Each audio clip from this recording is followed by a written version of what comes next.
On the vote, there were 16 ayes and 21 noes. Well, the noes have it. The committee stands in recess, subject to the call of the chair. What you just saw is what happened on Friday. That was the Budget Committee voting on Trump's The one big beautiful bill. I wonder what would make MAGA vote against the cult leader's bill.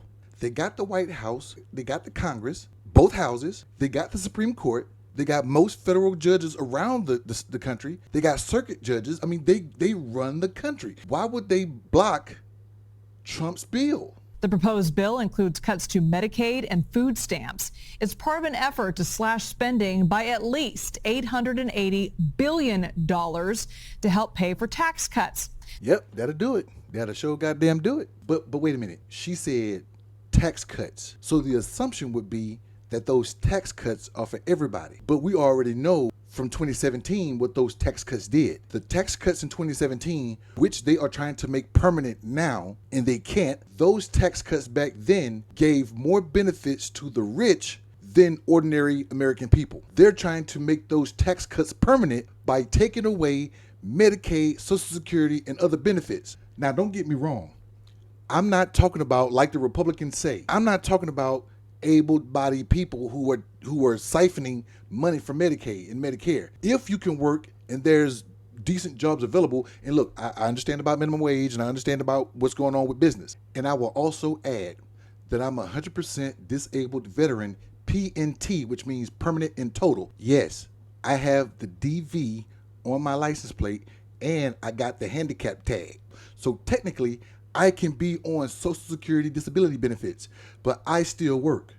But if there's a job out there, you need to get your ass to work. But I understand about the economy. That's a business problem that the White House can try to fix, but they're not going to fix it because they're in the pocket of big business. I'm not going to go down that road. But what they're trying to do is tack on more money to the rich by taking from the poor in hopes that it trickled down.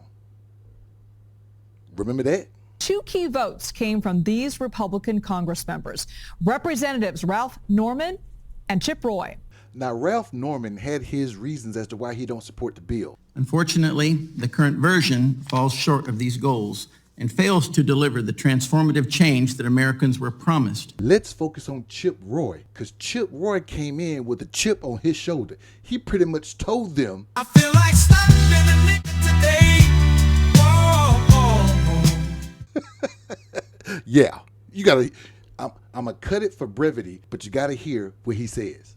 But I have to now admonish my colleagues on this side of the aisle. This bill falls profoundly short. It does not do what we say it does with respect to deficits. The fact of the matter is, on the spending, what we're dealing with here on tax cuts and spending, a massive front-loaded deficit increase. That's the truth. Deficits will go up in the first half of the 10-year budget window, and we all know it's true. And we shouldn't do that. The fact of the matter is, this bill has backloaded savings and has front-loaded spending. This is the Budget Committee. We are supposed to do something to actually result in balanced budgets, but we're not doing it. We are writing checks we cannot cash, and our children are going to pay the price. So I'm a no on this bill unless serious reforms are made today, tomorrow, Sunday. Again, I cut that short. He had 3 minutes, and he talked about reforming Social Security. I understand, but what you don't do is you don't take money from Social Security to give it to the rich. And he had a lot of good points. And this whole thing goes back to Donald Trump. Because as the president and the leader of the MAGA party, it's his job to be on the phones, giving them the blueprint and working through this plan.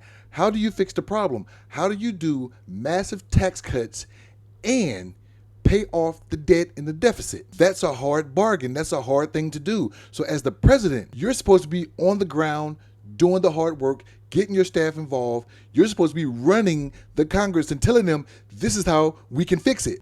He's not doing it because he's overseas getting a 13-year-old $400 million airplane that the Qatari government is tired of paying for storage for, and they can't sell it.